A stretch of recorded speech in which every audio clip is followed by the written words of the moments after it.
This meeting is being recorded. Om Shri Gurubhyo Namaha. Harihi Om. Sadashivasamarambam Shankaracharya Madhyamam Asmadacharya Paryantam Vande Guru Paramparam Shrutismriti Purananam Alayam Karunalayam Namami Bhagavatpadam Shankaram Lokashankaram Shankaram Shankaracharyam Keshavam Badarayanam Sutra Bhashyakrito Vande Bhagavanto Punah Punaha Ishvaro Gururatmeti Murtibheda Vibhagine व्योमवद्व्याप्तदेहाय दक्षिणामूर्तये नमः कुकारस्वन्धकारो वै ऋकारस्तन्निवर्तकः अन्धकारनिरोधित्वात् गुरुरित्यभिधीयते ॐ सहना भवतु सहनौ भुनक्तु सह वीर्यङ्करवावहै तेजस्विनावधीतमस्तु मा विद्विषावहै ॐ शान्तिः शान्तिः शान्तिः ॐ पार्थाय प्रतिबोधितां भगवता नारायणेन स्वयं व्यासेन कृतितां पुराणमुनिना मध्ये महाभारतम् अद्वैतामृतवर्षिणीं भगवतीम् अष्टादशाध्यायिनीम् अम्ब त्वामनुसन्तदामि भगवद्गीते भवद्वेषिणीं नमोऽस्तु ते व्यासविशालबुद्धे फुल्लारविन्दायतपत्रनेत्र येन त्वया भारततैलपूर्णः प्रज्वालितो ज्ञानमयः प्रदीपः प्रपन्नपारिजाताय स्तोत्रवेत्रैकपाणये ज्ञानमुद्राय कृष्णाय गीतामृतदुहे नमः सर्वोपनिषदो गावः दोग्धा गोपालनन्दनः पार्थो वत्सत्सुधीर्भोक्ता दुग्धं गीतामृतं महत् वसुदेवसुतं देवं कंसचाणूरमर्दनं देवकी परमानन्दं कृष्णं वन्दे जगद्गुरुम् ॐ श्रीभगवान् उवाच उदरेत् आत्मनात्मानम् आत्मानमवसादयेत् आत्मैव ह्यात्मनो बन्धुः आत्मैव रिपुरात्मनः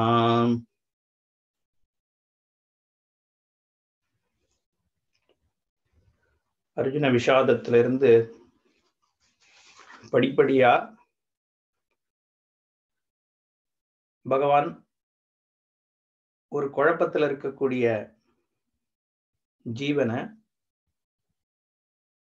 எப்படி உத்தரணம் பண்றது அப்படிங்கிற கிரமமா சொல்லிட்டு வர்றார். 2வது அத்தியாயத்துல ஆரம்பத்துல முதல்ல ஃபைனல் விஷன் என்ன அப்படிங்கிறதுல ஆரம்பிக்கிறார். அசோச்சானந்த சோச்சஸ்துவம்னு சொல்லும் பொழுதே பிரம்மஞானம் தான் விசேஷம் அப்படிங்கிறத லட்சியத்தை முதல்ல சொல்லிடுறார். சொன்னாலும் கூட அதுக்கப்புறம் கர்மயோகத்தை, அது அர்ஜுனனுக்கு கர்மயோகத்தையும் அதிலேயே உபதேசிக்கிறார்.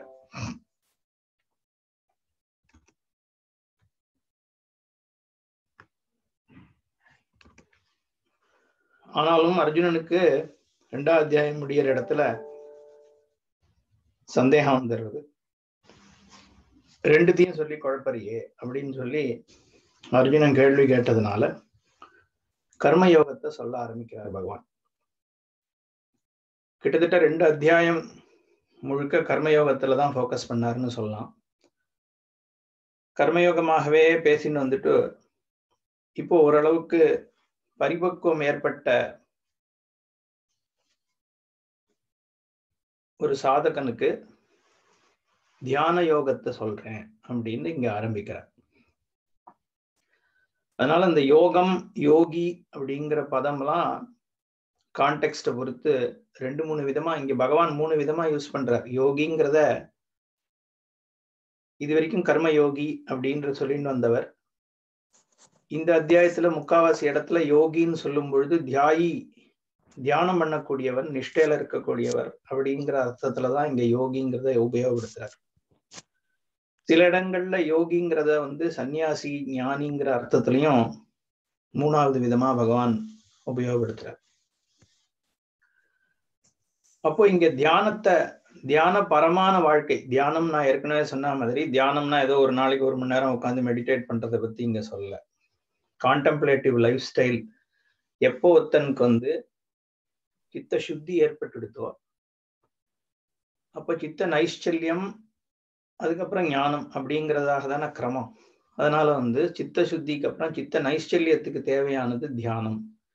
தியான பரமான வாழ்வு, இந்த வாழ்க்கை முறையே இந்த தியானத்திலேயே ஃபோக்கஸ் பண்ணி கான்டெம்ப்ளேட், சாஸ்திரத்துக்கு எக்ஸ்போஷர், சிரவணம் பண்ணிட்டு மனன நிதித்தியாசனத்தை தான் இங்க பிரதானமாக வந்து கான்டெம்ப்ளேட்டிவ் லைஃப்னு சொல்றோம். தியானம்ங்கிறது நான் ஏற்கனவே சொன்ன மாதிரி சகுண விஷயமாகவும் இருக்கலாம், இல்ல நிர்குண விஷயமாக இருக்கக்கூடிய நிதித்தியாசனத்தையும் தியானம்னு சொல்றோம். சஜாத்திய விருத்தி பிரவாகம் அப்படின்னு சொல்றோம்ல, ஒரே விஷயத்தை பத்தி இருக்கக்கூடிய விருத்தி, புத்தி விருத்தி வந்து, ஏன்னா இதுல ஒரு கன்ஃபியூஷன் எல்லாருக்கும் உண்டு. மெடிடேஷன்னா தாட்ஸை நிறுத்துறது, விருத்தி நிரோதா, என்ன ஆப்சன்ஸ் ஆஃப் தாட்ஸ் தான் வேணும் அப்படின்லாம் சில பேர் நினைக்கிறோம். தாட்ஸே ஒரு ப்ராப்ளம் கிடையாது. திங்கிங்ன்றது ஒரு ஃபேக்கல்ட்டி, பகவானால கொடுக்கப்பட்டது. தாட்ஸ் வந்து எப்பவுமே மனுஷனுக்கு வந்து thoughts are not the problem. தாட்ல இருக்கிற கண்டென்ட் தான் நமக்கு ப்ராப்ளம் இல்லையா? அந்த எமோஷன்ஸ், அந்த ரிலேட்டட் ஆஸ்பெக்ட்ஸ் தான். அதனால தாட்டை நிறுத்தணும் அப்படிங்கிறது தியானத்தினுடைய லட்சியம் கிடையாது. சஜாத்திய விருத்தி, ஒரே விஷயத்தை பத்தி கண்டினியூஸ் தாட்ஸ் அப்படிங்கிறது தான் வந்து தியானத்துல சொல்றோம். அதனால சகுண விஷயமாக இருந்தாலும் சரி, நிர்குண வஸ்து பரமான நிதித்தியாசனம்னு சொல்லக்கூடியதாக இருந்தாலும் சரி, ஒரே விருத்தியோட இருக்கிறத நம்ம தியானம்னு சொல்றோம். அந்த மாதிரி நிஷ்டையிலேயே வாழ்க்கைய நடத்துற ஒரு லைஃப் ஸ்டைலுக்கு எடுத்துன்னு போகிறதுக்காக இங்க தியான யோகத்தை சொல்றார் பகவான். அதனாலதான் ஏகாக்கி அப்படிங்கிற வார்த்தையெல்லாம் உபயோகப்படுத்த. ரகசி ஸ்திதா, ரகசியமான இடத்துல இருந்துட்டு, அதாவது குஹா கிரி குஹாயாம் அப்படின்லாம் சொல்றாரு பாஷ்யக்காரர் கூட.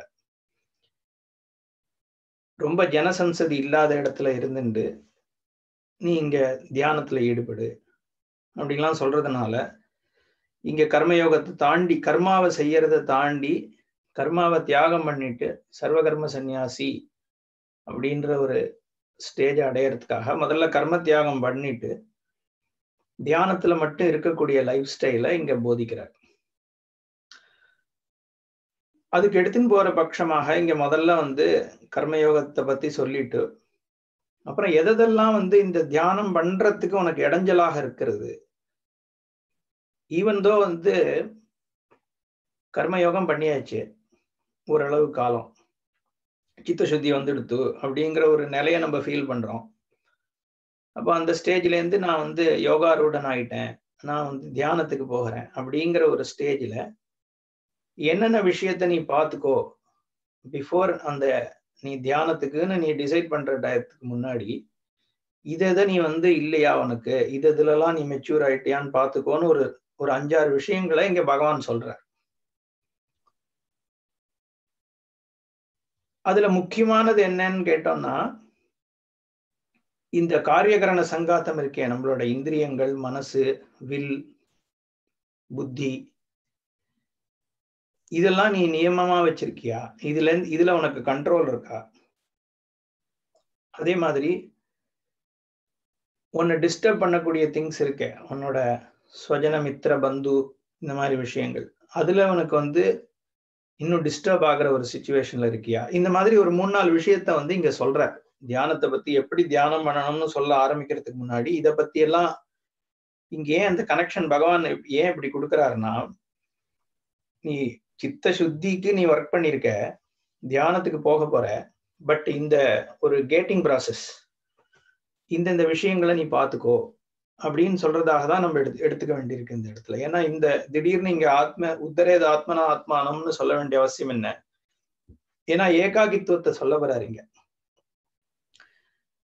நீ சொசைட்டிக்கு நடுவுல இருந்துட்டு சொசைட்டில இருக்கிற பீப்புளோடையும் பாரியாவோடையும் எல்லாத்தோடையும் சேர்ந்து பண்ணிட்டு இருக்க அப்படிங்கிறதுல இருந்து கடந்து நீ ஏகாக்கியாக ரகசிஸ்திதனாக ஒரு இடத்துல இருந்துட்டு உன்னுடைய புத்திய முழுக்க முழுக்க இந்த நிஷ்டையில ஈடுபடுத்திக்கணும் அப்படிங்கிற ஒரு டிரான்சிஷன் தேவைன்னா, அந்த டிரான்சிஷனுக்கு இதெல்லாம் வந்து மினிமமா நீ பார்த்துக்கணும். ஏன்னா அங்க போனதுக்கு அப்புறம் இதெல்லாம் இருக்கு அப்படின்னா அது உனக்கு சரியா வராது. அதனாலதான் பின்னாடி அர்ஜுனன் அந்த கேள்வியே கேட்கறான். ரெண்டுத்தையும் விட்டுட்டானா உபய விப்ரஷ்டா அவன் என்ன ஆவான்? ஏற்கனவே கர்மயோகமாவது பண்ணிட்டு இருந்தானே, இப்ப அவன் கர்மயோகத்தை விட்டுட்டு இந்த தியானத்துக்கு வந்தான், எல்லாத்தையும் விட்டுட்டு. இப்ப தியானமும் அவனுக்கு கூட மாட்டேங்குது. ஏன்னா அவனோட புத்தி பலவிதமான டிஸ்டர்பன்ஸ்ல இருக்கு. சின்னாபிரமிவ நஷ்யத்தின்னு சொல்றான். ஏன் அந்த பயம் வருதுன்னா, இது அவசரப்பட்டுட்டு நான் பண்ணிட்டு இருக்கிற கர்மயோகம் பண்ணும் பொழுது ஒரு பலவிதமான பிடிப்பு நமக்கு இருக்கு, நம்மளை சுத்தி சப்போர்ட்டிங் இன்ஃப்ராஸ்ட்ரக்சர் இருக்கு, சப்போர்ட்டிங் செட்டப் இருக்கு. ஒரு குரு இருக்கார், ஒரு சிஷ்யா இருக்கா, இல்ல ரிலேட்டிவ்ஸ் இருக்கா, ஒய்ஃப் இருக்கா, வாட் எவர், சுத்தி ஒரு சொசைட்டி இருக்கு. அதை தவிர நமக்கு பிலாங்கிங்ஸ் இருக்கு, சேஃப்டி இருக்கு, செக்யூரிட்டி இருக்கு, ஃபினான்ஷியல் செக்யூரிட்டி இருக்கு. இதெல்லாம் இருக்கு. இதுக்குள்ள நான் பண்ண முடியற பாசிபிலிட்டி நிறைய என்ன, அந்த கரண சுத்தி ஏற்படுத்திக்கிறதுக்கு. இது எல்லாத்தையும் விட்டுட்டு அங்க போனதுக்கு அப்புறம் இதெல்லாம் இல்லையே அப்படிங்கிற பொழுது ப்ராப்ளம் ஆயிட்டுறதுங்கிறதுனால இந்த விஷயங்களை நடுவுல சொல்றார் பகவான். அதுதான் இந்த உத்தரேது ஆத்மனா ஆத்மானம் நான் ஆத்மானம் அவசாதயேத் ஆத்மைவஹி ஆத்மனோ பந்துஹு ஆத்மைவரிபுஹு ஆத்மனா. ஆத்மா உத்தரேத், பாஷிகாரர் உத்தரேத்து சம்சார சாகரே நிமக்னம் ஆத்மனா ஆத்மானம் ததஹா உத்து ஊர்த்வம் ஹரேத்து உத்தரேத்து யோகாரூடதாம் ஆபாதயேத்.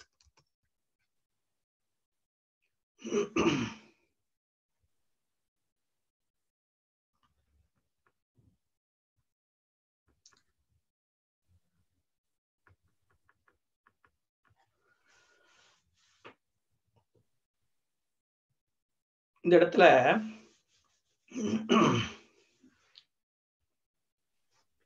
ஆத்மா அப்படிங்கிற பதம், ஆத்மாங்கிற பதம் பிரம்மத்தை குறிக்கிறதா சொல்ல முடியாது. ஏன்னா ஆத்மாவை ஆத்மாவால் உத்தரணம் பண்ணு அப்படிங்கிற உபயோகம் வரும்பொழுது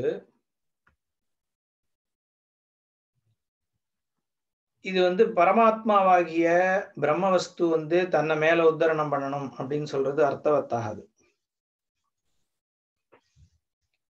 அப்ப இங்க எதை எடுத்துக்க வேண்டியிருக்குன்னா, காரியகரண சங்காத்தமாக இருக்கக்கூடிய காரியம்ங்கிறது தேகம், கரணம்ன்றது இந்திரியங்கள், மனசு புத்தி எல்லாம் சேர்த்து வில்லு, இதெல்லாம்.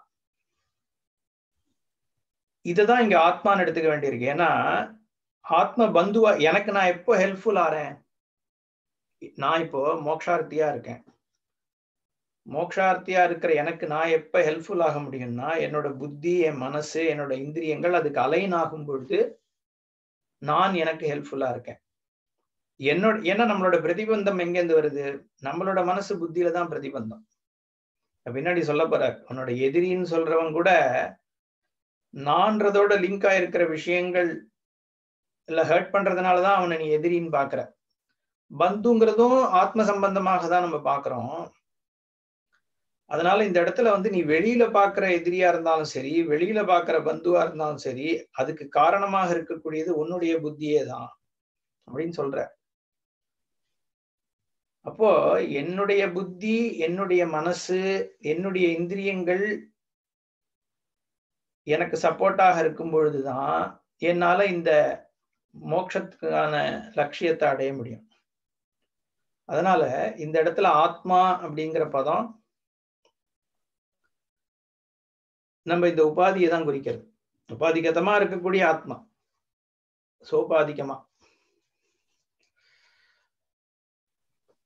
அத புத்தி பிரதிபலித்த சிதாபாசம் அப்படின்னு சொல்ற இல்லையோ. ஏன்னா சர்வம் ஒரே ஆத்மஸ்வரூபமா இருந்தாலும் இந்த ஜீவனாக இருக்கக்கூடிய இந்த பிரதிபலித்தமா இருக்கக்கூடிய சிதாபாசமா இருக்கக்கூடிய ஜீவத்துலதான் இந்த ஆத்மாங்கிறது போய் உட்கார்றது. கூட்டஸ்த ஆத்மால உட்கார்ல. ஏன்னா அது கூட்டஸ்த ஆத்மா அசம்சாரி. அது ஒண்ணுத்த உத்தரணம் பண்றதோ இல்ல கீழே போறதோ கூட்டஸ்த ஆத்மாவுக்கு சொல்ல முடியாது. அதனால ஜீவனாக இருக்கக்கூடிய சித் பிரதிபிம்பத்துலதான் இந்த ஆத்மா அப்படிங்கிற வார்த்தை இங்க உபயோகப்படுத்துறது. இது எல்லாமே பந்தம் முக்தின் வார்த்தை கூட அவித்யா அவஸ்தையில தான் பந்தமோ மோட்சமோ. ஏன்னா கூட்டஸ்த ஆத்மா நித்திய முக்த ஸ்வரூபம் தான். அதை நம்ம இனிம முக்தி பண்றது என்ன இல்ல, அதை இனிமே பந்தப்படுத்துறது அப்படின்லாம் கூட்டஸ்த ஆத்மாவுக்கு பந்த முக்தி கிடையாது. ஜீவனா இருந்தாலும் சரி, இல்ல முக்தனா இருந்தாலும் சரி, சம்சாரியா இருந்தாலும் சரி, எல்லாருக்கும் இருக்கக்கூடிய கூட்டஸ்த ஆத்மாவானது முக்த ஆத்மாதான். அப்ப இந்த பந்தம் முக்தி இந்த ரெண்டு வார்த்தையுமே விவகார அவித்யா அவஸ்தையில உபயோகப்படுத்துறது தான். சாஸ்திரம் தியாயத்தி இவ லேலாயத்தி இவங்கிற வார்த்தையை உபயோகப்படுத்துறது. என்ன ஒருத்தன் தியானத்துல இருக்கான் அப்படிங்கிறது கூட அதுவும் விவகார தசை தான். ஏன்னா அந்த ஒருத்தன் ஜீவன் அப்படிங்கிற பதங்கள் எல்லாமே விவகாரத்துல உபயோகப்படுத்துறது தானே ஒழிய பரமார்த்தமாக இது எதுக்குமே சத்தியத்துவம் கிடையாது. அதனால இங்க உத்தரே உத்துங்கிற உபசர்க்கத்துக்கு ஊர்துவத்தை சொல்லக்கூடியது உத்ஹரேத். அதனால அதை பாஷ்யக்காரர் பிரிச்சு சொல்றாரு இங்க. உத்ஹரேத் அப்படிங்கிறதுக்கு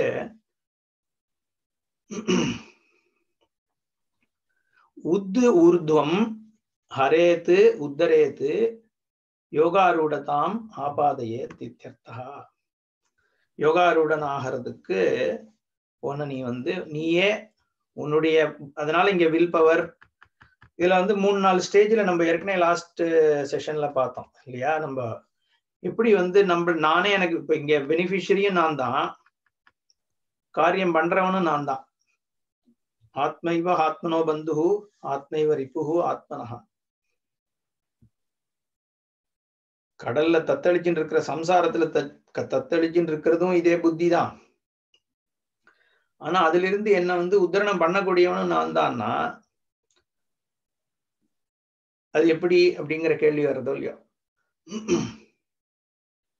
ஏன்னா எல்லா பர்சியூட்டுமே செல்ஃபிஷ் பர்சியூட் தானே. நம்ம எனக்காக இப்ப நான் தான் எனக்கு இப்ப நம்மளோட ப்ராக்ரஸ்ங்கிறது நம்ம பண்ணிக்கிறதுனாலதான். எந்த விஷயமா இருந்தாலும் வெளியில இருந்து ஒரு மினிமல் சப்போர்ட் இருக்குன்னாலும், பட் எனி பர்சியூட் ஜஸ்ட் மோட்சம் மட்டும் இல்ல, மத்த எந்த விஷயத்தை எடுத்தாலும் ஆத்மைவ ஆத்மனோ பந்து தான். நம்மளோட புத்திக்கு தகுந்த சுகம் சொல்றோம் இல்லையா. அப்போ இங்க என்ன ரொம்ப டிஃபரெண்டா இருக்கு, ஏன்னா இங்க சில கொஸ்டின்ஸ் வருது. ஏன்னா நம்ம சாஸ்திரம், ஈஸ்வரன், குரு இந்த மாதிரியான கான்டெக்ஸ்ட்ல இந்த கொஸ்டின் வர்றது. என்ன கொஸ்டின் வருதுன்னா, மோக்ஷம் சேவியர் ஒருத்தர் வேணும் அப்படிதான் பாக்குறது. இந்த சேவியர் சைக்காலஜி நம்ம பார்த்திருக்கோம். அது பல ரிலிஜியன்ஸ் காட் சேவ்ஸ் யூ, நம்மளுமே சரணாகதி, பகவான்கிட்ட சரண்டர் அடைஞ்சா போறோம், அவர் உன்னை மோட்சத்தை எப்ப தேவையோ, உனக்கு எப்ப மோட்சம் தேவைன்னு அவருக்கு தெரியும். அதெல்லாம் ஃபிகரேட்டிவ் ஸ்பீச்.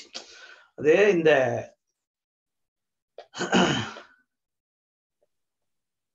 பர்ஸ்பெக்டிவ் இப்போ ஒரு ஒரு சுவாமிஜி ஒரு எக்ஸாம்பிள் சொல்லுவார். அவர் ஒரு modern painting, modern art exhibition போனாராம். போன இடத்துல ஒரு பெயிண்டிங் இருந்திருக்கு. அண்ட் அதை பார்த்தா அதுல ஒரு மாதிரி ஒரு ட்ரபீசியம் மாதிரி ஒரு இது, அதுல ஒரு 4 டாட்டு, ஒரு ஷேடோ விழுறது, இந்த மாதிரி ஒரு பெயிண்டிங். ரொம்ப நாளையா நின்று பார்த்துட்டு இருந்திருக்காரு, அது என்னன்னு புரியல. அப்போ அந்த பெயிண்ட் பண்ண ஆள் பக்கத்துல Swamiji what are you looking at கேட்டிருக்கான். இல்ல இது என்னன்னு பார்த்துட்டு இருக்கேன் சொன்னா, திஸ் இஸ் அ டேபிள் அப்படின்னா. ஸோ டேபிள்னா சுவாமிஜி கேட்டிருக்காரு, டேபிள்னா ஒரு 4 கால் இருக்கும், இப்படி அந்த மாதிரி தானே இருக்கணும். இது இன்னும் வேகா இருக்கு, 4 டாட் சர்க்கிள் மட்டும் இருக்கு அப்படின்னா அவன் சொன்னான்னா, this is a perspective. So if you lie down on the floor at a 30-degree angle and look at the table, this is how it looks. இப்போ இது ஒரு பெர்ஸ்பெக்டிவ், அதாவது ஒரு ஸ்டாண்ட் பாயிண்ட்ல இருந்து ஒருத்தன் பார்க்கிறது. அது நமக்கு ஏன் முதல்ல புரியல? இது டேபிள்ன்ற விஷன் வர்ற வரைக்கும் இப்போ நீ ஒன்ஸ் அது டேபிள்னு தெரிஞ்சதுக்கு அப்புறம் தென் யூ கேன் விஷுவலைஸ், ஓ இததான் அவன் இப்படி சொல்றான், காமிச்சிருக்கான் பெயிண்டிங்ல. ஸோ அந்த டோட்டல் வியூ இருக்கிற ஒத்தனாலதான் பர்ஸ்பெக்டிவ் பார்க்க முடியும். அது இல்லாத பொழுது அதெல்லாம் மிஸ்டிக் ஆயிடுது. ஸோ ஒரு ஞானி வந்து ஒரு ஸ்டேட்மெண்ட் சொல்றார், நான் திரிகாலத்தையும் உணர்ந்தவன் அப்படின்னா, இல்ல ஆத்மா வந்து திரிகாலத்தையும் கடந்தது, 3 காலத்தையும் தாண்டினவர் ஒரு ஞானி அப்படின்னு சொன்னா, உடனே அந்த டோட்டாலிட்டி தெரியாதவன் என்ன பெர்ஸ்பெக்டிவ் வரும்? ஒரு 400 இயர்ஸ் முன்னாடி என்னோட கிரேட் கிராண்ட் ஃபாதரோட கிரேட் கிராண்ட் ஃபாதர் அவரோட 36th இயர்ல இந்த டயத்துல என்ன பண்ணிட்டு இருந்தாருன்றது இவருக்கு தெரியுமா அப்படின்னு தானே யோசிப்போம். 3 times அபவுட் எவ்ரிதிங் ஒருத்தருக்கு தெரியும்னா, இப்ப அதை வச்சு பயங்கர மிஸ்டிசிசமே கிரியேட் ஆயிடுது. அவர் வந்து இங்க பார்த்தார், அங்க சொன்னார். ஏன்னா அந்த ஸ்டேட்மெண்ட் கரெக்ட் தான், திரிகால ஞானி அப்படிங்கிற ஸ்டேட்மெண்ட்ல ஒன்றும் தப்பு கிடையாது. பட் என்ன கான்டெக்ஸ்ட்ல அது சொல்லப்படுறது, திரிகாலம்னா என்ன, காலம்னா என்ன, டைம்னா என்ன அப்படிங்கறதனுடைய ட்ரூத் தெரிஞ்சவன் அப்படிங்கறது அங்க அர்த்தம். பட் அது தெரியாததுனால முக்காலமும் உணர்ந்தவர் அப்படின்னா நம்ம ஒரு எடுத்துக்கிறோம். ஏன்? அது ஒரு பர்ஸ்பெக்டிவ். ஸோ டோட்டல் விஷன் இருக்கிற ஒருத்தன் சொல்லக்கூடிய ஒரு பர்ஸ்பெக்டிவ் ரிசீவ் பண்றவாளுக்கு வந்து அந்த டோட்டாலிட்டி ஆஃப் விஷன் இல்லாததுனால இட் கெட்ஸ் மிஸ்கன்ஸ்ட்ரூட். அதுல மிஸ்டிசிசம் டெவலப் ஆகுது. ஸோ எல்லாமே பிகம்ஸ் மிஸ்டிக். எதோ வாச்சோ நிவர்த்தந்தே, you cannot, words cannot reveal Brahman, it is bookish knowledge. இதெல்லாம் அதுல இருந்து வர்றதுதான். எதோ வாச்சோ நிவர்த்தந்தேனா வாச்சியார்த்தத்தினால சொல்ல முடியாது. ஏன் வாச்சியார்த்தத்தினால சொல்ல முடியாதுன்னா, ஏற்கனவே வாகர்த்தாவிவ சம்பிருக்தவன் ஒரு வார்த்தைக்கான அர்த்தம் உனக்கு ஏற்கனவே தெரியும் பொழுது புதுசான ஒரு பொருளை வந்து நீ வந்து வார்த்தையினால எப்படி சொல்ல முடியும் அப்படிங்கிற கேள்வி வருதோ இல்லையா? அதனால அந்த எதோ வாச்சோ நிவர்த்தந்தேங்கிற இதை உபயோகப்படுத்துறது அதுவே ஒரு வாக்கியம்தான். எதோ வாச்சோ நிவர்த்தந்தே அப்பிராப்பிய மனசா சகான்ற ஒரு சென்டென்ஸே பிரம்மனை ரிவீல் பண்ற சென்டென்ஸ். அப்ப எப்படி வாக்கு திரும்பி வருதுன்னு சொல்ல முடியும்? அகைன் அதெல்லாம் என்ன ஆயிடுது, மிஸ்டிசிசம் கொண்டு போய் விடுறது. சோ இப்ப ஏன் அந்த மாதிரியான அந்த கேள்வியை ஒரு இடத்துல கேட்கிறார் சங்கரர் வந்து தைத்திரிய பாஷ்யத்திலயோ ஒரு இடத்துல, தைத்திரிய பாஷ்யத்தில இல்ல கீதா பாஷ்யத்திலயா ஞாபகம் இல்ல, ஒரு இடத்துல நம்ம பார்த்தோமா இல்ல அந்த இன்னொரு கிளாஸ்ல பார்த்தோம்னா ஞாபகம் இல்ல, ஒரு இடத்துல இத கேட்கிறார். அப்படி ஒன்னும் இதுக்காக இந்த மாதிரி பிரம்மத்தை சொல்றதுக்கு தான் இந்த மாதிரியான வாக்கியங்கள், ஏன்னா ஒரு விஷயத்த வார்த்தையை யூஸ் பண்ணி ரிவீல் பண்ண வேண்டியிருக்கு. வார்த்தையினால டைரக்டா சொல்ல முடியாத ஒரு விஷயத்த சப்தத்தினால ரிவீல் பண்ண வேண்டி இருக்கிறதுனால அது இப்படி யூஸ் பண்றது. It is a methodology. அப்படி பண்ணிதான் அதை வந்து ரிவீல் பண்ண முடியும்.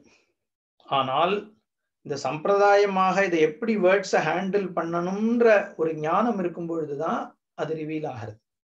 இல்லைன்னா என்ன ஆயிடும், இந்த பர்ஸ்பெக்டிவாவே எல்லாம் போயிடும், எல்லாம் மிஸ்டிசிசமா போயிடும். அதனாலதான் சம்பிரதாயம் இம்பார்ட்டன்ட். சரி, இந்த ஆத்மைவதுக்கு வரும்.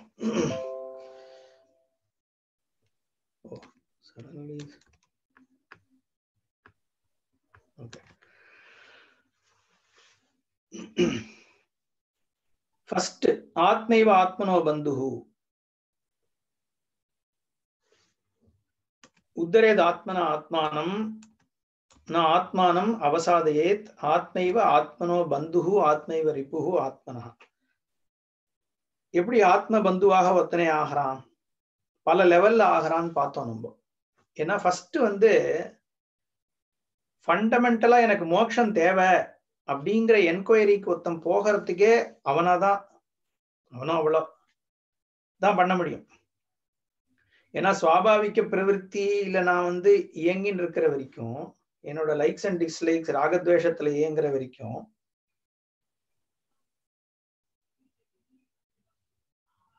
இது ஒரு இன்ஃபைனைட் லூப் தான் அப்படிங்கிற ஒரு ரியலைசேஷன் ரெக்கக்னிஷனே நானாக எனக்கு ஏற்படுத்திண்டாதான் ஃபர்ஸ்ட் ஸ்டெப்பே ஆரம்பிக்கிறது. ஏன்னா முதல்ல எல்லாமே ஜஸ்டிஃபை ஆகிறது.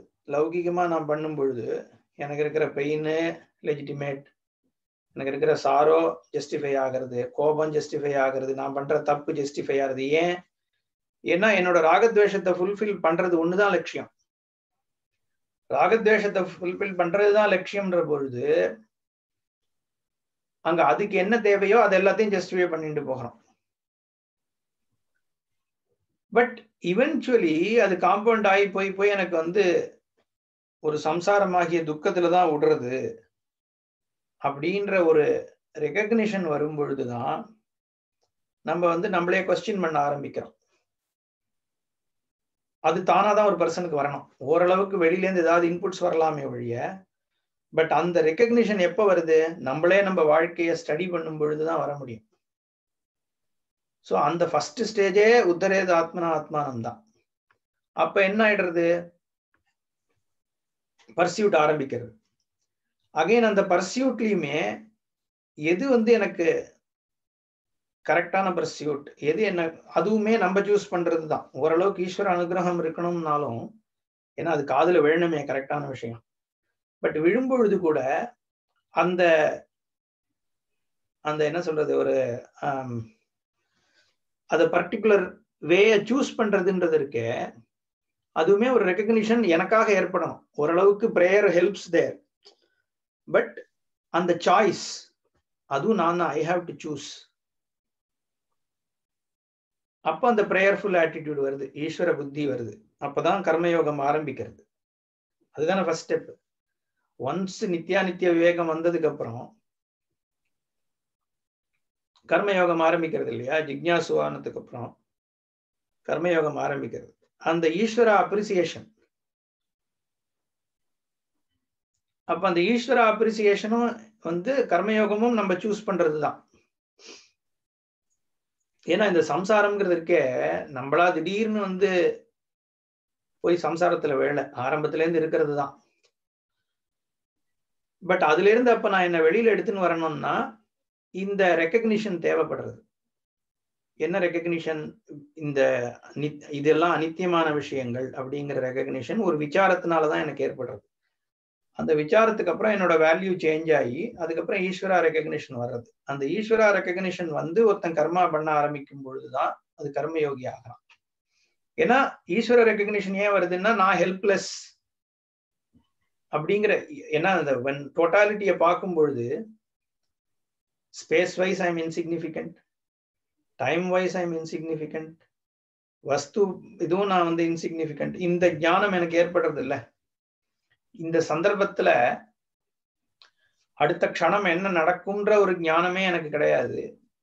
நான் இப்பதான் நான் டிபிக்கலா சொல்றதுதான், ரோட்ல இருந்து நம்ம கிராஸ் பண்ணணும்னு கால் எடுத்து வைக்கிறது தான் நம்ம கையில. அந்த சைடு போய் நான் ரீச் ஆவேன் அப்படிங்கிறது கூட நம்ம கையில இல்லை.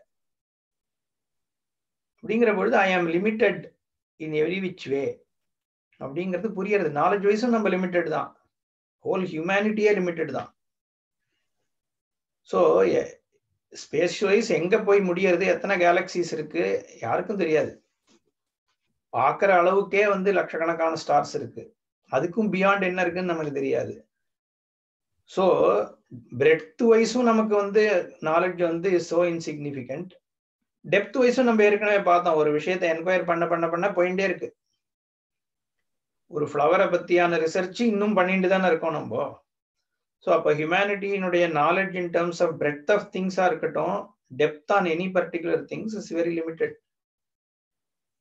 இப்போ நம்ம ரீபர்த் இருக்கு, பர்த் சைக்கிள் இருக்குன்றதெல்லாம் பிலீஃப் தான். ஸோ நான்ற ஒரு என்டிட்டி இப்போ இங்க உட்காந்து பேசிட்டு இருக்கோம், நான்ற என்டிட்டி இங்க உட்காந்து கேட்டுட்டு இருக்குன்னாலும் ஒரு so many இயர்ஸ் முன்னாடி இந்த மாதிரி ஒரு என்டிட்டி கிடையாது. ஃபியூ இயர்ஸ்க்கு அப்புறம் இது இருக்கவும் போறது இல்லை.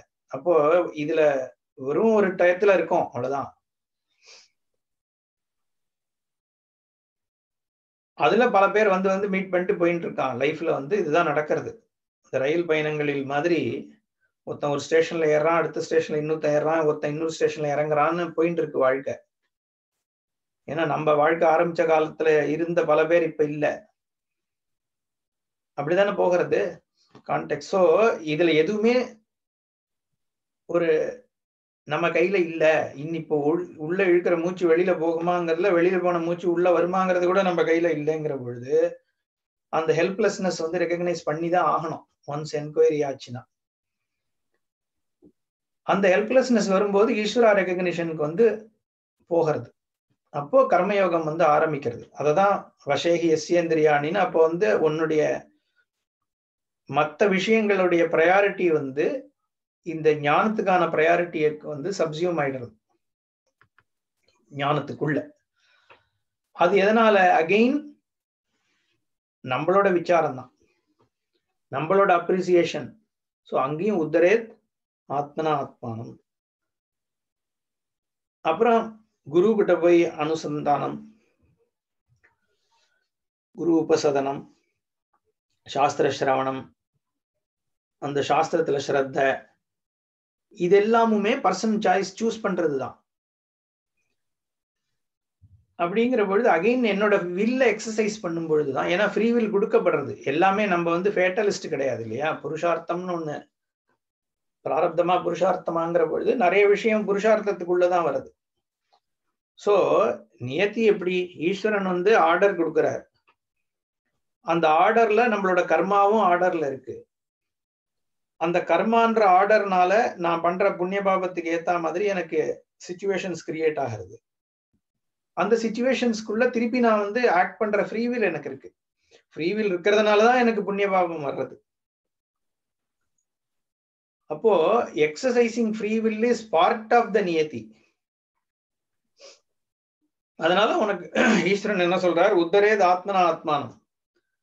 நான் உனக்கு ஃப்ரீவில்ல கொடுத்துருக்கேன், அதை நீ எப்படி எக்ஸசைஸ் பண்றேங்கிறது உன்னோட, அதனாலதானே அது ஃப்ரீவில். அதனால ஈஸ்வரனுடைய அண்டர்ஸ்டாண்டிங் நிறைய பேர் கிடையாது. ஒரு தடவை பால் தாக்கரே சொல்லும் பொழுது ஒய்ஃப் செத்து போயிட்டா நான் கடவுளையே நம்பல, இது வேற நிறைய பேர் இந்த மாதிரி. அது ஏன்னா அந்த எப்படி நியத்திங்கிறது புரியாததுனால வர்ற ப்ராப்ளம். கடவுள் வந்து ஒன்னும் இவர் ஒய்ஃபுக்கு அகைன்ஸ்ட் கிடையாது. அதனால ஒரு கான்டெக்ஸ்ட், அதாவது எங்க புருஷார்த்தம் வர்றது, எங்க பிராரப்தம் வர்றது அப்படிங்கிற ஒரு கிளாரிட்டி முக்காவாசி கொஸ்டின்ஸ் இதுலதான் வருது பீப்புளுக்கு. அப்போ இங்க ஃப்ரீவில் கொடுக்கப்பட்டிருக்கிறதுனால அந்த ஃப்ரீவில் எக்ஸசைஸ் பண்ணும் பொழுதுதான், அதனாலதான் வந்து நம்ம என்ன பிரார்த்தனை பண்றோம் காயத்ரியில, கரெக்டான டிசிஷன் பண்ணக்கூடிய கெப்பாசிட்டியை எனக்கு கொடு அப்படிங்கிறது. ஏன்னா அந்த டிசைட் பண்ற ஃப்ரீவில் தான் நம்ம வாழ்க்கையை அமைக்கிறது. அதனாலதான் உத்தரேத் ஆத்மனா ஆத்மானம், ஆத்மைவ ஆத்மனோ பந்து. ஏன்னா ஆத்மாவாலதான் நம்ம வேற எத்தனை ஒரு அளவுக்கு வெளியில விஷயங்கள் திங்ஸ் சொல்லலாமே ஒழிய, ஃபைனலி நம்ம ஃப்ரீவில் எக்ஸசைஸ் பண்றதுலதான் அது இருக்கு.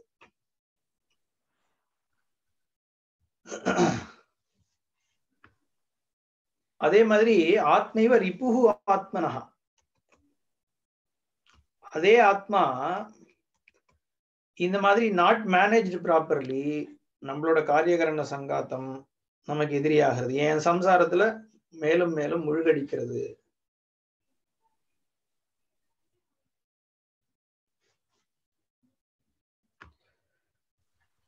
அதனால ஊர்துவம்ன்றது இங்க ஏன் சொல்றார் பகவான்னா, மோட்சத்துக்கு எடுத்துன்னு போகக்கூடியது ஆகிறது.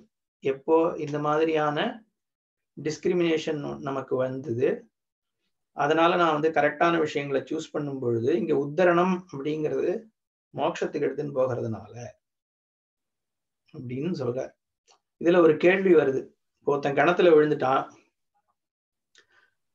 தத்தளிச்சுட்டு இருக்கான் அப்படிங்கிற பொழுது மேலேந்து ஒருத்தன் கயத்தை போட்டு இழுத்தாதானே மேலே ஏறி வர முடியும்.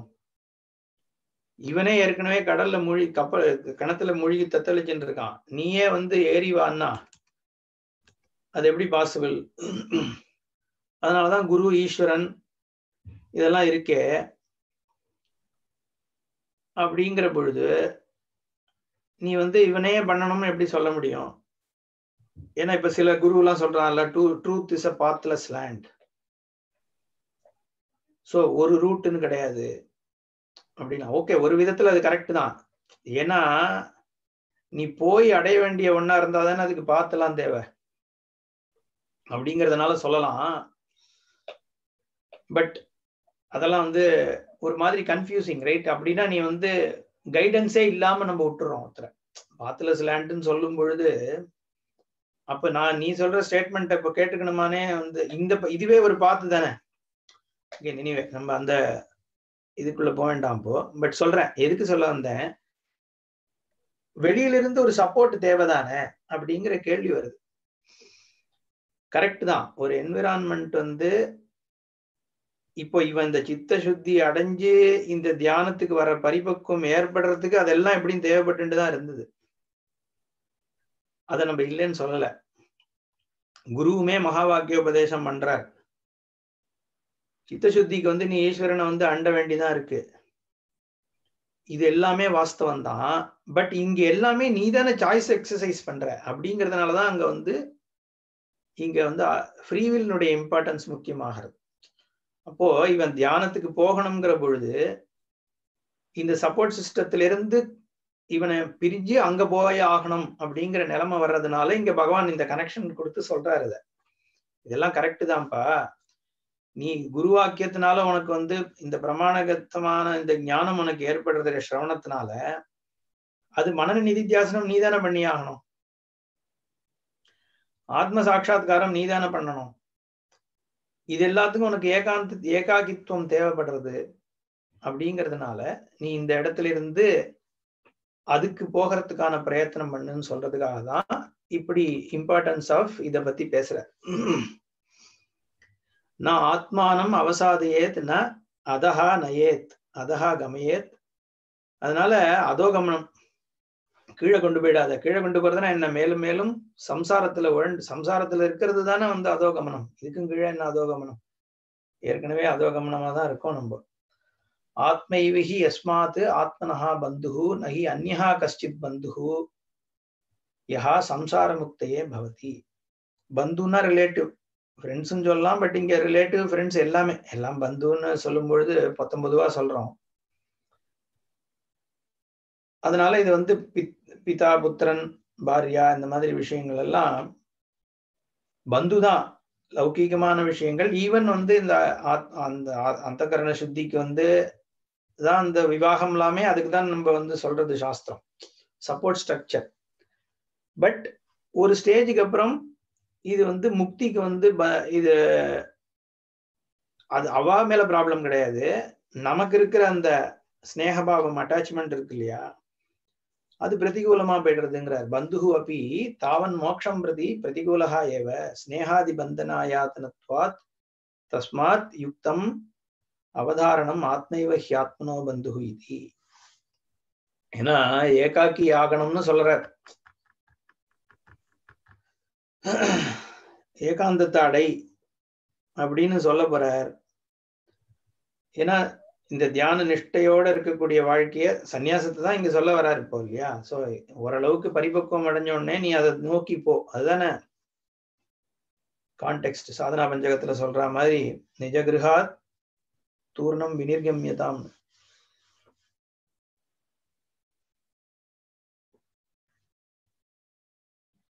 அப்போ இந்த பாந்தவம்லாம் இருக்கே, இந்த ஸ்னேகபாவம்லாம் இருக்கே, இதெல்லாம் அதுக்கு பிரதிபந்தமா போயிடுறது. ஏன், உன்னை மோட்சத்துல இருந்து புல் பண்ணக்கூடியதான பிரதிபந்தம். மோட்சம் வந்து இந்த பந்து எல்லாம் என்ன ஆகிறது, இப்போ மோட்ச ரூபமா இருக்கக்கூடிய புருஷார்த்தத்துக்கு இதெல்லாம் பிரதிகூலமா இருக்கு.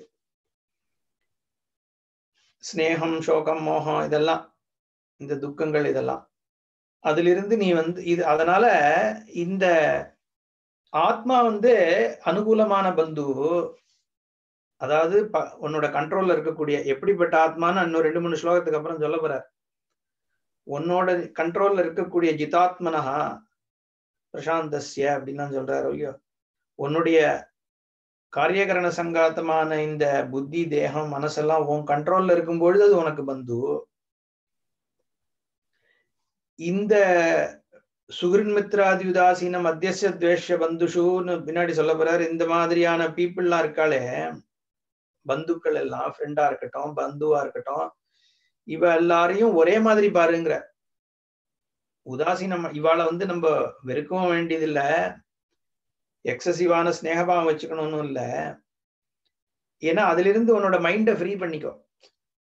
அப்போ ஏன்னா தியானத்துல உட்கார போற நீ இந்த லைஃப் ஸ்டைலே உனக்கு மாற போறது, நீ தியானபரமான வாழ்க்கைக்கு உன்னை எடுத்துன்னு போக போறேங்கிற பொழுது இதெல்லாம் தானே உன்னை டிஸ்டர்ப் பண்ணும். இப்ப நான் இந்த வாழ்க்கை முறையை விட்டுட்டு இந்த கான்டெம்ப்ளேட்டிவ் லைஃப் ஸ்டைல் நான் ஃபுல்லா ஒரு இடத்துல உட்காந்து தியானம் பண்ணிட்டு என்ன கிடைக்கிறதோ அதை சாப்பிட்டுட்டு ஒரு வாழ்க்கை நடத்தணும்னா அதுக்கு என்னென்ன பிரதிபந்தம் எனக்கு வரக்கூடியது?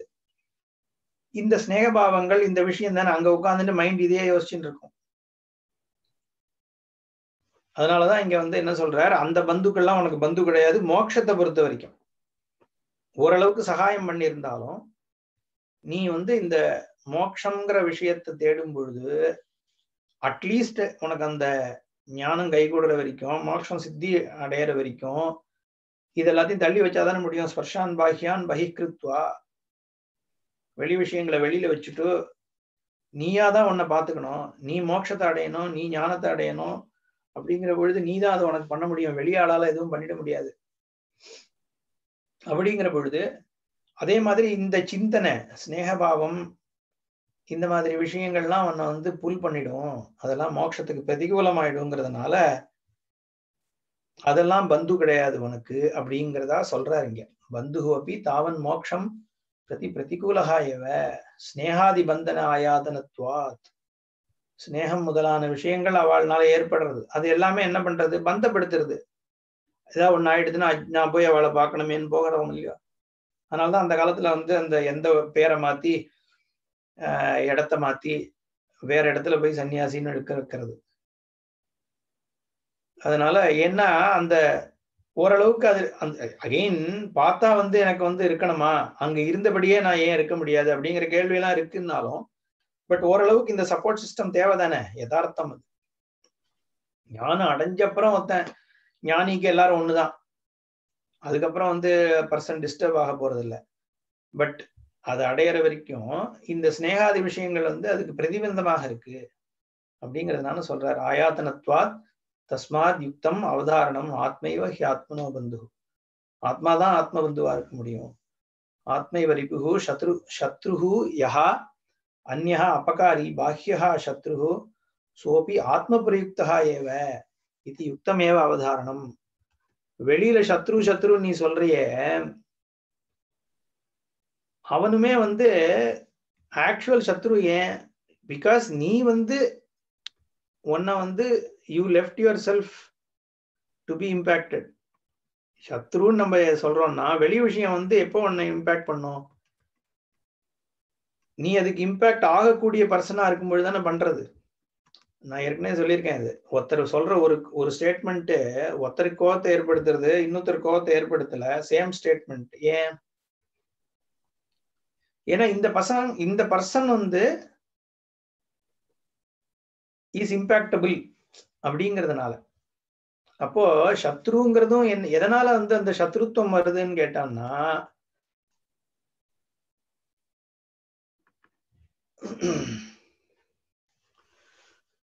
இந்த இடத்துல வெள்ளங்கொண்டா சொல்றார், அபகாரித்துவம் சத்ரோஹோ லட்சணம்.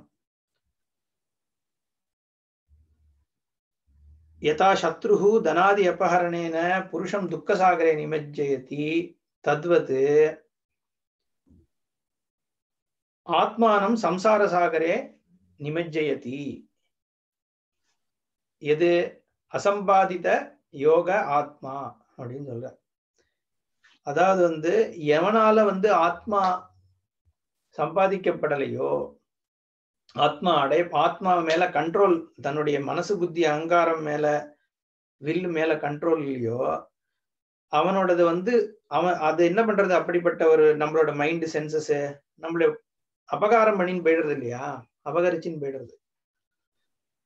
அதனால சத்ருவத்துங்கிறார். சத்ரு என்ன பண்றான்னா, உன்னோட நல்ல விஷயங்களை அவன் புடுங்கின்றான் அப்படிங்கிற மாதிரி இங்க உனக்கு கிடைக்கக்கூடியதாகிய மோட்சம் மாதிரி விஷயங்களை புடுங்கின்னு போயிடுறது எது? உன்னுடைய கரணங்களும் புத்தியும் மனசும். அதனால நீ உன்னோட மனசு புத்தி முதலானவைகளே உனக்கு சத்ருவாயிடுறது. ஆனா நம்ம போன இதுல என்ன சொல்றோம், இப்ப முன்னாடி சொல்லும் பொழுது என்ன சொன்னோம், ஆத்மைவ ஆத்மனோ பந்துன்னா அந்த பந்துக்கள்லாம் உனக்கு தானே சத்ரு அப்படின்னு சொன்னமே. இப்ப எப்படி ஆத்மாவே சத்ருவாருது அப்படின்னா,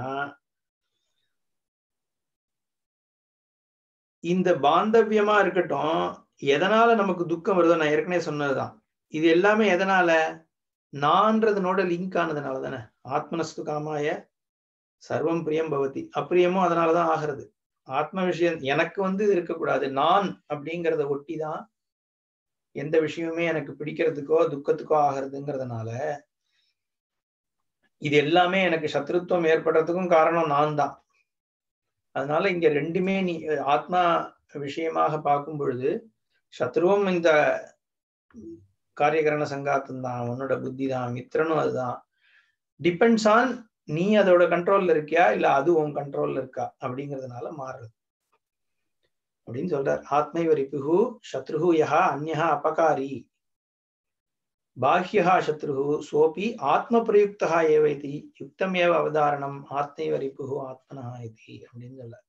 ஆத்மைவ பந்துஹு ஆத்மாவ ரிபுஹு ஆத்மனஹா இதி உக்தம் தத்ர கிம் லக்ஷணஹ ஆத்மனஹ பந்துஹு கிம் லக்ஷணஹ வா ஆத்மனஹ ரிபுஹு இதி உச்சதே. எப்படிப்பட்ட ஆத்மா உனக்கு பந்துவாகிறது, எப்படிப்பட்ட ஆத்மாவானது உனக்கு சத்ருவாகிறதுன்றதுக்காக அடுத்த ஸ்லோகத்தை சொல்றார் அப்படின்னு இன்ட்ரடக்ஷன் கொடுக்கிறார் பாஷிகாரர்.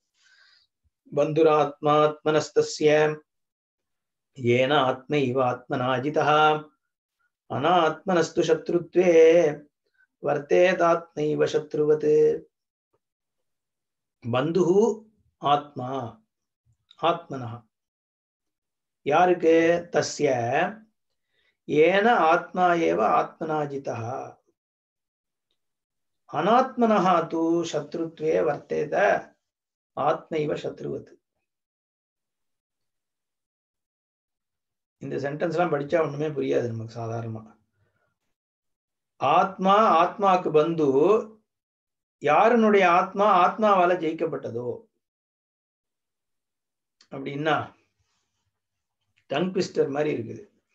பந்து ஆத்மா ஆத்மனஹ தஸ்ய தஸ்ய ஆத்மனஹ சஹ ஆத்மா பந்து ஏன ஆத்மனா ஆத்மைவ ஜிதஹ ஆத்மா காரியகரண சங்காதஹ. அதுதான் இது சொல்லனா அந்த சென்டென்ஸே புரியாது. இந்த ஆத்மாங்கிறது காரியகரண சங்காதம் தான். ஏன வசீகிருத்தா ஜிதேந்திரியா இத்தியர்த்தா. அதனால இங்க காரியகரண சங்காதம் தான் ஆத்மான்னு சொல்லப்படுறது. காரியம்ன்றது தேகம்,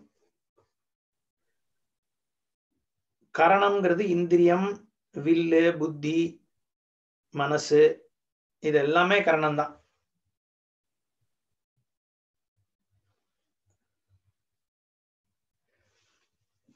மனசு இந்திரியத்துல சேர்த்தி. ஏன்னா வேதாந்தத்துல மனசும் ஒரு கரணம் தானே. அதனால இங்க இது எல்லாமே யாருக்கு ஜித்தமோ தஸ்ய ஆத்மைவ ஆத்மனா ஜிதா. இந்த புத்தியானதும் மனசானதும் இந்திரியங்களும் யாருக்கு வசமாக இருக்கிறதோ, அதனாலதான் வஷி அப்படின்னு பேரு. நவத்வாரே புரே தேகி. வஷிங்கிற வார்த்தையை அந்த இடத்துல யூஸ் பண்ணாரோ இல்லையா, நைவ குருவன் நகாரயன்னு அந்த இடத்துல வஷிங்கிற பதம் யூஸ் பண்ணார். அதனாலதான் இங்க வஷீகிருத்தா ஜிதேந்திரியா இத்தியர்த்தா. அநாத்மனஹா து அஜிதாத்மனஹ அநாத்மனஹா து அஜிதாத்மனஹா. அந்த அனாத்மான்றதை இங்க அஜிதாத்மா அப்படின்னு சொல்றார் பாஷிகர். சத்ருத்வே சத்ருபாவே வர்த்தேத ஆத்மா ஏவ சத்ருவத் யதா அநாத்மா சத்ருஹு ஆத்மனஹ அபகாரி ததா ஆத்மா ஆத்மனஹ அபகாரே வர்த்தேத இத்தியர்த்தா. அதுதான் சொல்ற. பேசிக்கலி யாருக்கு ஆத்மா இந்த காரியகரண சங்காத்தம் மனசு புத்தி முதலானவைகள் கண்ட்ரோல்ல இருக்கோ, தன்வசமா இருக்கோ, அவனுக்கு இந்த காரியகரண சங்காத்தம் பெனிஃபிஷியன்ட் ஆயிடுறது எல்லா விஷயத்துக்குமே. ஏன்னா இந்த 3 பவர் இருக்குன்னு சொன்னோம். நான் போன கிளாஸ்ல பார்த்தோம். இச்சாசக்தி, கிரியாசக்தி, ஞான சக்தி. இது 3மே இந்த காரியகரண சங்காத்தத்துக்கு இருக்கு. பவர் டு திங்க், விஷயத்தை தெரிஞ்சுக்கிறதுக்கு, எக்ஸ்ப்ளோர் பண்றதுக்கு இந்த ஞான சக்தி. இச்சா சக்திங்கிறது எபிலிட்டி டு டிசையர். அதுதானே நம்மள காரியம் பண்ண தூண்டுறது. இந்த சக்தி இல்லைன்னா நம்ம காரியமே பண்ண மாட்டோம். அப்புறம் காரியம் பண்ண தூண்டினாலும் காரியம் பண்ணக்கூடிய சக்தி, அதுதானே கிரியா சக்தின்னு சொல்றோம். இந்த 3 சக்தியும் ஒருத்தனுக்கு இருக்கும் பொழுது அந்த சக்தி தன்னோட வசத்துல இருந்ததுன்னா எதை வேணா சாதிக்க முடியாது. தன் வசத்துல இருக்கக்கூடிய இச்சா சக்தி, கிரியா சக்தி, ஞான சக்தினால லௌகீகமான விஷயங்களையும் நம்ம சாதிக்கிறோம். தர்மம் முதலான விஷயங்கள், இப்போ இது புண்ணியத்தை பண்ணணும், பாபத்தை பண்ணக்கூடாதுன்னா அங்கேயும் அந்த சக்தி நம்ம கண்ட்ரோல்ல இருக்கும் பொழுதுதான், இச்சா சக்தி நம்ம கண்ட்ரோல்ல இருக்கும் பொழுதுதான் நம்ம சூஸ் பண்ண முடியும் எதுல ஆக்ட் பண்ணலாம் வேண்டாம். கிரியா சக்தியும் நம்ம கண்ட்ரோல்ல இருக்கணும், இச்சா சக்தியும் இருக்கணும். அப்போ அந்த சக்தி இருக்கும் பொழுது அதை நம்ம சூஸ் பண்றோம். அப்போ இந்த ஹோல் திங் நமக்கு பெனிஃபிஷியன்ட் ஆயிடும். ஒரு சொர்க்கத்துக்கு போனோம், பிரம்மலோகத்துக்கு போகணும்னாலும் இந்த சக்தி நம்ம கண்ட்ரோல்ல இருந்ததுன்னா அது பெனிஃபிட் பண்றது. இந்த ஞானத்துக்கும் அது பெனிஃபிட் பண்றது. ஏன் நமக்கு இந்த இந்த தேகாதி சங்காதத்துக்கு மேல நமக்கு இருக்கிற கண்ட்ரோல்னால, மாஸ்டரினால அது நமக்கு உபகாரக்கான ஆயிடுறது. அப்படி இல்லாமல் காரியகரண சங்காத்தம் கண்ட்ரோலுக்கு நம்ம போயிட்டோம்னா அப்போ நம்ம எப்போ யூஸ்அப் ஆகிட்டே இருக்கோம். we are held hostage. ஏன் அது எங்க இழுத்துன்னு போகிறதோ அங்கதான் நம்ம போறோம். அப்போ அந்த சாரத்தியம் பண்றதுக்கு பகவான் அதானே சொல்றார். ஏதோ ஒரு முண்டகத்துல நினைக்கிறேன் உபனிஷத்தே பேசுறது, எப்படி இந்த இந்திரியங்கள் ஒரு ரதத்தை இழுத்துன்னு போற குதிரைகள் மாதிரி அங்கங்க இழுத்துன்னு போயிட்டு இருக்கு அப்படிங்கிற ஒரு சிமிலியை கொண்டு எக்ஸ்பிரஸ் பண்றது. அதுதான் ஆகிறது. நம்ம இந்த தேகமாகிய நம்மளோட காரியகரண சங்காத்தமா இருக்கக்கூடிய இந்த தேர் இந்திரியங்கள் அங்கங்க இழுத்துன்னு போகிறது. அப்போ அதை நம்ம நியமத்துக்கு கொண்டு வரும் பொழுதுதான் நம்ம லட்சியத்தை அடைய முடியும். இல்லைன்னா என்ன ஆயிடுறது, இந்த காரியகரண சங்காத்தமே நமக்கு இனிமையாயிடுறது. ஏன்னா அது தேவையான இடத்துக்கு அதுக்கு எங்க தேவையோ அது நம்மள இழுத்துன்னு போயிட்டு இருக்கு. வெளியில வர்ற ட்ரிகர்ஸ்க்கு ஏத்த மாதிரி உடம்பு போயிட்டு இருக்கு, மனசு போயிட்டு இருக்கு. இனி இந்த விஷயம் எனக்கு ஏற்பட்டுதா, என் கண்ணுக்கு முன்னாடி இது வந்ததா, என்னோட அவேர்னஸ் இந்த நியூஸ் வருதா, அங்க நான் போறேன். அதுக்கப்புறம் வேற ஒரு வாட்ஸ்அப் மெசேஜ் வருது, அது வேற எங்கேயோ எடுத்துன்னு போறது. அதுக்கப்புறம் யாரோ ஒரு போன் வருது, அது வேற எங்கேயோ எடுத்துன்னு போகிறது. அதுக்கப்புறம் கூட இருக்கிறவ வேற எதையோ சொல்றா, அங்க போறோம். அப்ப என்ன ஆகிறது, இங்கே அங்க நம்மளோட இந்திரியங்களும் மனசும் புத்தியும் நம்ம எழுதுட்டே போயிட்டு இருக்கு. அப்படி ஸ்கேட்டர் ஆகி வாழ்க்கை முடிஞ்சு போயிடுறது. ஏன்னா அந்த நிச்சயாத்மிகா புத்தி இல்லை. ஸோ இது எல்லாம் இந்த இன்புட்ஸ் வர்றது நான் தப்புன்னு சொல்லலை, இங்கதானே இருந்தாகணும். நம்மளோட லைஃப்ன்றது இந்த இன்புட்ஸ் வர்ற இடத்துலதான் நம்ம இருக்கோம். பட் அந்த சாய்ஸ், அதனாலதான் உத்தரேத் ஆத்மனாத்மானம்.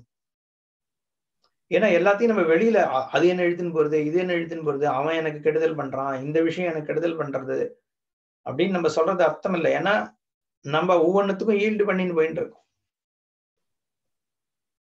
அதனால இந்த இதுதான் எனக்கு கெடுதல் பண்ணுதுன்னா 3 விரல் நம்மளை காமிக்குதுன்னு சொல்லுவோம் இல்லையோ. அப்போ ஒரு விஷயத்த நீ வெளி விஷயத்துல நீ பாயிண்ட் பண்ணும் பொழுது அந்த 3 விஷயம், உன்னோட மனசு, உன்னோட புத்தி, உன்னோட இந்திரியங்கள், உன் தேகம் நீ அதுக்கு அடிமைப்பட்டிருக்க, அதுதான் காரணம்ன்றதை ரெகக்னைஸ் பண்ணும் பொழுதுதான் நம்மளால ஆத்மனா உத்தரேத ஆத்மானம் பண்ண முடியாது. ஆனா இன்ஃபேக்ட் ஹரதி பிரசபம் மனஹா அப்படின்னு சொல்றார் பகவானே. என்ன வெளியில எழுத்துனுதான் போகும். ஏன்னா உனக்கு உன்னோட விஷயங்கள் கண்ட்ரோல்ல இல்லை அப்படிங்கிறதுனால.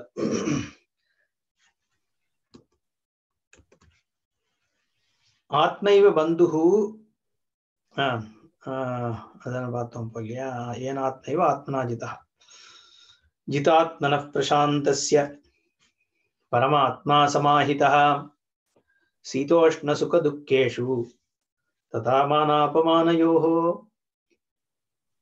ஜிதாத்மனः பிரசாந்தஸ்ய பரம் சமாஹிதா ஆத்மா, இது ஒரு விதமா எடுத்துக்கிறது. சீதோஷ்ண சுகதுக்கேஷு மானாபமானயோஹோ ததா பிரசாந்தஸ்ய. जितात्मनः प्रशान्तस्य जितात्मनः शीतोष्ण सुखदुःखेषु तथा मानापमानयोः प्रशान्तस्य आत्मा परम समाहितः அப்படின்னு எடுத்துக்கிறது ஒரு அர்த்தம். ஆனா பாஷ்யக்காரர் வந்து பரமாத்மா சமாஹிதஹான்னு எடுத்துக்கிறார். ரெண்டு விதமாவும் எடுத்துக்கலாம். ஏன்னா அகைன் கான்டெக்ஸ்ட் நம்ம பார்க்கும் பொழுது பகவான் எதை பத்தி பேசிட்டு வர்றார்? தியான யோகத்துக்கு ரெடினஸ் பத்தி பேசிட்டு வர்றார். அதுக்கு நம்மளுடைய மனசு புத்தி இந்திரியம் தேகம் இதெல்லாம் வந்து ஜித்தமா இருக்கணும், கண்ட்ரோல்ல இருக்கணும் அப்படின்னு சொன்னார். உள்ள இருக்கக்கூடிய மனசு வந்து இதுல அஃபெக்ட் ஆகிறத பத்தி தானே பேசிட்டு வர்றார். வெளி விஷயங்கள்ல அஃபெக்ட் ஆகாம இருக்கணும்ன்றது. இதுல அடுத்ததாக சீதோஷ்ண சுக துக்கம் ஆதி, இங்க ஆதிபதம் சொல்லலையே ஒழிய சுக துக்கேஷு ததா மானாபமானயோகோ திங்ஸ் வேரி ஆயிண்டே இருக்கு இல்லையா? சீதம் வருது, சுகம் வருது, துக்கம் வருது, உஷ்ணம் வருது, மூடு மாறிண்டே இருக்கு. பட் இது எல்லாத்தையும் தாண்டி கண்டினியூ பண்றது எதுல? லட்சியத்தை நோக்கி. அப்படின்னா என்ன அர்த்தம்? இந்த மூட்ஸுக்கு அடிமையாகல, வெளி ஃபேக்டர்ஸ் இந்த மாதிரி இன்ஃப்ளூயன்சிங் ஃபேக்டர்ஸுக்கு அடிமையாகல. அதே மாதிரி மானாபமான யோகம், இந்த மானாபமானம் அடுத்த கிளாஸ்ல பார்க்கலாம். நம்ம மானம் அபமானம்ங்கிறதும் இட்ஸ் அ சைக்கலாஜிக்கல் பெயின். அபமானம்ங்கிறத ஹேண்டில் பண்ண முடியாது பீப்புளால, நிறைய பேரால. மானத்தையுமே ஹேண்டில் பண்ண முடியாது நிறைய பேரால. பிரைஸ் பண்றான்னா இவன் ஏன் என்ன பிரைஸ் பண்றான், அதுக்கு அடுத்ததா இது பிரைஸ் பண்ணதுக்கு அப்புறம் அவன் என்ன கேட்க போறான் என்கிட்ட, அப்படிங்கறதான போறது திங்கிங். அபமானம்னா வேற பெயினை வந்து நம்மள ஒருத்தன் குறை சொல்லிட்டான்னா, இல்ல குறை சொன்னாலும் நான் வந்து அதுக்கெல்லாம் வந்து துக்கப்பட மாட்டேன், கோவப்பட மாட்டேன். இல்ல நீ கோவப்படுவ அப்படின்னா அந்த ஸ்டேட்மெண்ட்டே திருப்பி அவனுக்கு கோவத்தை ஏற்படுத்திடும். இந்த மாதிரி வந்து ஏன்னா உள்ள ஒரு பெயின் இருக்கும். நிறைய பேருக்கு வந்து அந்த கிரிட்டிசிசம் ஹேண்டில் பண்றது கஷ்டமா இருக்கு. பட் இதெல்லாம் என்ன? வெளி ஃபேக்டர்ஸ்னால இப்போ இது ஆமா, அப்ப நீ வந்து மானாபமான இதுல வந்து நீ வந்து அபமானத்துக்கெல்லாம் அடிமைப்படாத அப்படின்னு ஒரு ஜெனரல் ஸ்டேட்மெண்ட் சொல்றதும் அர்த்தம் இல்லை. ஏன்னா நம்ம கண்ட்ரோல்ல இல்லாத விஷயங்கள். அப்போ இதுல கான்சியஸா ஒர்க் பண்றதுதான் வழி. ஏன்னா இது எல்லாமே சைக்கலாஜிக்கல் சிச்சுவேஷன்ஸ். ஸோ பகவான் என்ன சொல்றாரு? நீ தியானத்துல போய் உட்கார்றதுக்கு, அந்த லைஃப் ஸ்டைல் போறதுக்கு முன்னாடி இந்த விஷயத்தெல்லாம் நீ ஒர்க் பண்ணு முதல்ல. ஏன்னா இதெல்லாம் நடக்கும். ஒரு சன்னியாசி யாராம் ஒரு இடத்துல உட்காந்துருக்கான்னா அபமானங்கள் வர ஏற்படுறதுக்கான பாசிபிலிட்டி நிறையவே இருக்கு. மானம் ஏற்படுறதுக்கு, மானம்னா புகழ் இல்லையா? சோ இந்த மாதிரி கான்டெக்ட் எல்லாம் வந்து இப்ப ஸ்வே ஆயிடுவான். நிறைய பேர் வந்து ஒரு 100 பேர் காலில் விழுந்துட்டான்னா அவ்வளவுதான், எங்கேயோ போயிடும் வந்து ஒரு பிரைடு. அதுவும் வந்து கெடுதல் தானே. அப்போ இன்னும் நிறைய பேருக்கு வந்து நான் கூட்டம் சேர்க்கணும்ன்ற புத்தி வந்துடும். இல்ல அபமானத்தை வந்து சகிச்சுக்க முடியாது. அந்த மாதிரியா இது எல்லாத்துக்கும் ரெடி ஆயிடுங்கிறார்.